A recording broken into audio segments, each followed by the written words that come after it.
শ্রাবণের মেঘগুলো যেন জড়ো হয়ে দুপুরের রৌদ্রের তীব্রতা কমিয়ে নদী তীরের আঁকাবাঁকা রাস্তা বেয়ে চলে আসছেন একজন সত্যিকারের বাউল। কাঁধে গামছা, কাঁধে ঝোলানো ব্যাগ এবং হাতে দোতারা নিয়ে ছুটে চলেছে বাউল বেশে, বলা যায় একজন হ্যামিলিয়নের সেই বাঁশিওয়ালার মতো।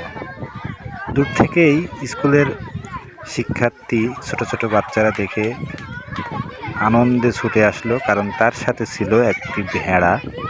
ভেড়াটি সুন্দর রং দিয়ে সজ্জিত আর সামনে ফুলের একটি ফুল দিয়ে মাথায় দিয়ে রেখেছে। দেখতে খুব সুন্দর লাগছে। দূর থেকে এটা ফলো করেছিল স্কুলের ছাত্রছাত্রীরা। এসে দেখতে পাচ্ছেন যে কি খুশি, প্রত্যেকেই ভেড়াটিকে হাত দিয়ে ছুঁয়ে দেখার চেষ্টা করতেছে।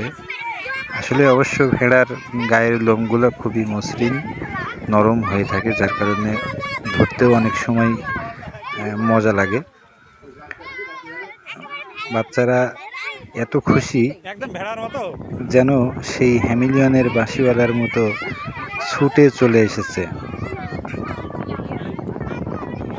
বাউল বেশে ওই পথিককে তার পরিচয় জিজ্ঞাসা করা হলে তিনি বলেন তার বাসা কুষ্টিয়ার খুকশা উপজেলার গোবিন্দপুর গ্রামে।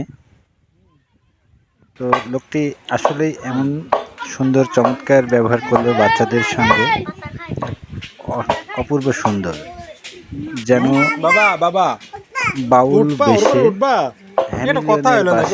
গল্পের সেই পথিক। বাচ্চারা টানাটানি শুরু করেছিল ভেড়াটিকে নিয়ে। তো তিনি কোনো রকম রাগান্বিত না হয়ে বাচ্চাদেরকে ভেড়াটিকে স্পর্শ করার সুযোগ করে দিয়েছিল এবং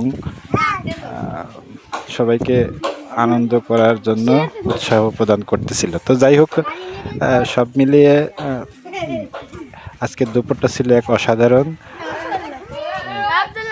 অবশেষে তিনি সবাইকে আনন্দ দিয়ে আবার ছুটে চললেন অজানার উদ্দেশ্যে।